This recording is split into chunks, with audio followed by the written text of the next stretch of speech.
Hello সবাইকে। আজকে আমি আবার একটা নতুন রেসিপি নিয়ে চলে এসেছি। সেটা হচ্ছে ডিমের মালাইকারি।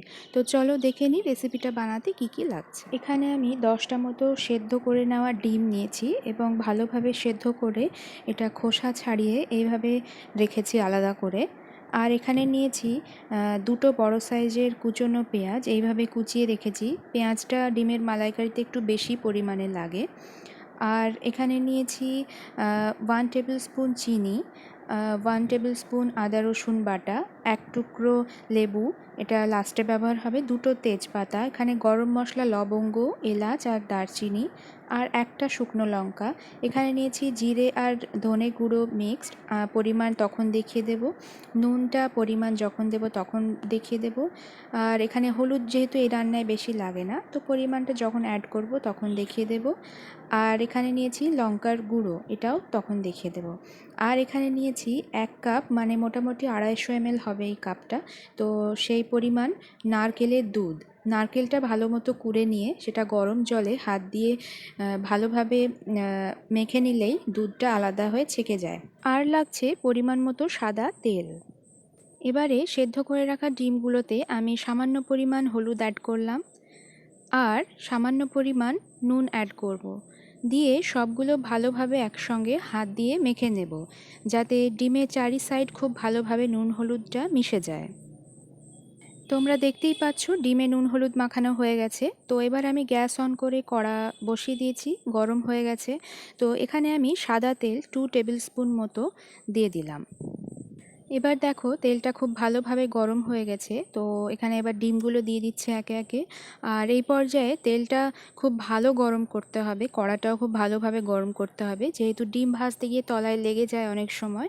তো সেই জন্য ভালোভাবে গরম করে তারপর ডিমগুলো আমি দিয়ে নাড়িয়ে নিচ্ছি। এখানে এবারে ডিমগুলো দেখো বেশ সুন্দর লাল হয়ে ফ্রাই হয়েছে। তো এখানে বলি যে মালাইকারিতে আর একটু বেশি করে ফ্রাই করতে হয় ডিমগুলো। তো আর একটু করে নেব ফ্রাই।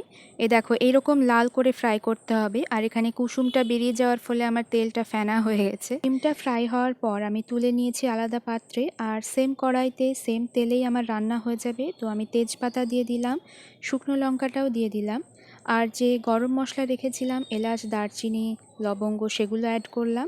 দিয়ে সবগুলো নাড়াচাড়া করে নেব সেন্ট বেরোনো পর্যন্ত।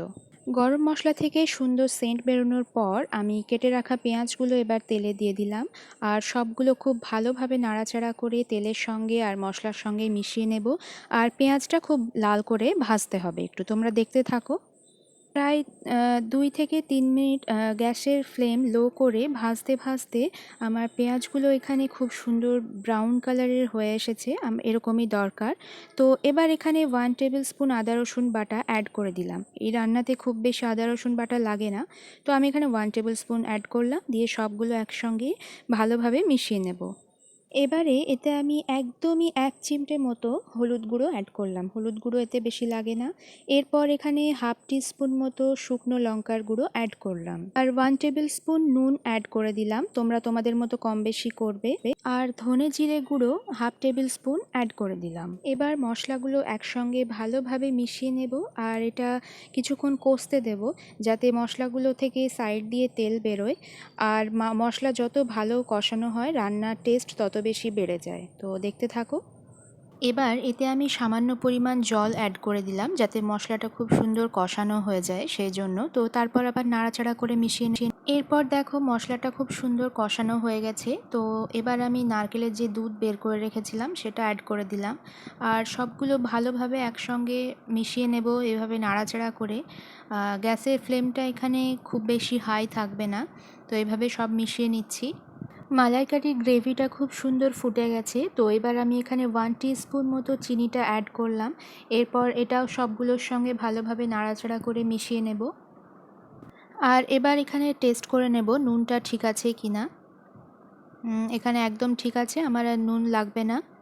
এবারে ফ্রাই করে রাখা ডিমগুলো একে একে দিয়ে দিলাম। আর এই পর্যায়ে গ্যাসের ফ্লেমটা মোটামুটি হাই রেখেছি আমি। দিয়ে সবগুলো ভালোভাবে নাড়াচাড়া করে একসঙ্গে মিশিয়ে নেব আর একবার। রান্নাটা আমার মোটামুটি কমপ্লিট হয়ে গেছে। তো আমি এখানে লেবুর রস লাস্টে অ্যাড করে দিলাম আর গ্যাসের ফ্লেমটা বন্ধ করে দিলাম। দিয়ে আমি সবগুলো একসঙ্গে ভালোভাবে মিশিয়ে নিলাম, তাহলেই আমার ডিমের মালাইকারি তৈরি হয়ে গেল। তো সার্ভ করে তারপর তোমাদের দেখাচ্ছি। তৈরি হয়ে গেল খুব সিম্পল আর অসাধারণ খেতে ডিমের মালাইকারি। তো আজকের মতো এখানেই রেসিপিটা শেষ করছি। ভালো লাগলে লাইক শেয়ার কমেন্ট করে জানিও আর প্লিজ সাবস্ক্রাইব করে দিও। তো নতুন আবার একটা রেসিপি নিয়ে আবার হাজির হব। আজকের মতো টাটা।